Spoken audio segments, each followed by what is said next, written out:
Hi guys, how to download Call of Duty Black Ops 3 on PC. Now open your web browser, type Steam into the search bar, and click the first official link. Using the wrong link can lead to fake sites, so always double check the URL. Click the Install Steam button at the top of the page, then click the blue Download button. This installs the Steam client onto your PC or laptop. Keep watching because the next step shows where most people get stuck.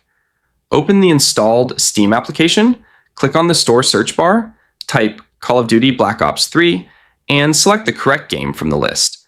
There are multiple versions, so pick the one that says Standard or Zombies Deluxe. Scroll down the game page, click the Add to Cart button, and then select View My Cart. Here's a pro tip. Check for any ongoing Steam sales before clicking Buy. Click Continue to Payment. Carefully fill in your payment details and click Purchase. Once done, the game instantly appears in your library and starts downloading. This step is very important. Make sure your payment info is correct to avoid delays. That's it. You're ready to play.